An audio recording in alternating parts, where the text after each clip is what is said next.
This video gonna be about the groundbreaking music black executives and music labels. Now, obviously, you're gonna know about Berry Gordy and Motown, incredible pioneering from Detroit, songwriter, producer, musician, and everybody knows about Gordy and what he did.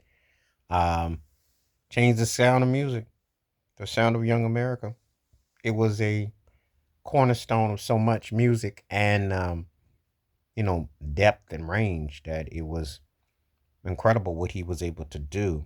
Um, he was one of the most important. He still just celebrated his 95th birthday recently, but one of the most important creative forces ever, musically speaking, and he was one of them. Also of note, obviously Quincy Jones, the first black executive manager on a label, Mercury Records, I think in '64, because he produced "It's My Party" for Leslie Gore.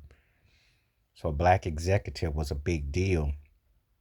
Being part of a label, having to say, um, not just being a musician or producer, but actually having to say on the promotion of the records. Excuse me, that was a pretty big deal. And he left a lasting impact. So I would definitely say that, obviously when you take the totality of Quincy Jones, the versatility, the range, the scope, the time, it was essential. He left such an indelible mark. He was one of the most important creative processes that. So he's one of them. Next up, we're going to have to talk about Sylvia Rome, who part of Epic Records was the most influential black female presence on these labels. Sylvia Rome had indelible impact with getting artists, getting things done. Now, you can obviously say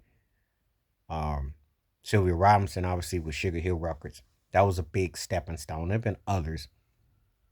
And of course, Susan DePass, who worked extensively with Berry Gordy at Motown, etc.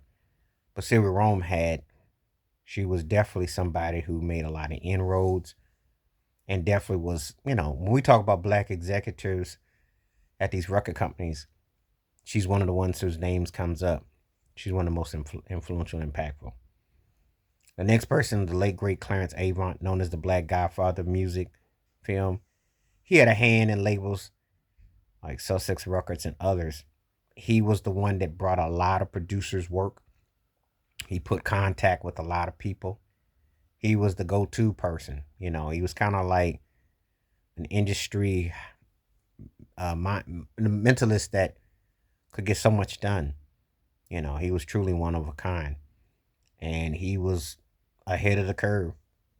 And there's a lot of them that you just don't know about or hear about. But he was one of the ones that laid the foundation in the work. Now, the person that you never hear about was a man who was behind the first black label. And it was Black Swan Records.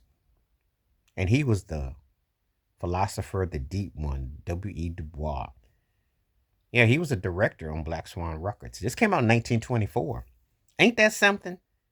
You don't really think about it like that in totality. And it's like 100 years ago. It's like, wow. Because if you read Du Bois, you're fascinated by his life and his works.